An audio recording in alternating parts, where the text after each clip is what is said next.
رات کا سکون چھایا ہوا تھا، ہوا میں ٹھنڈک تھی، آسمان پر چاند کی ہلکی روشنی بکھر رہی تھی اور دور تک خاموشی تھی۔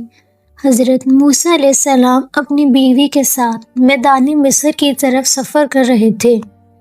ان کا دل گھر واپسی کی امید سے بھرا ہوا تھا۔ رات کا اندھیرا گہرا ہوتا جا رہا تھا۔ راستے کے پہاڑوں میں ٹھنڈی ہواؤں نے جسم کو کام دیا۔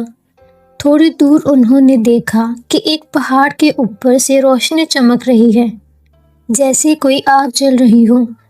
حضرت موسیٰ علیہ السلام نے اپنی بیوی سے کہا، تم یہاں رک جاؤ، میں وہاں جا کر دیکھتا ہوں، شاید مجھے کوئی راستہ بتانے والا مل جائے یا آگ کا کچھ انگارہ لے آؤں۔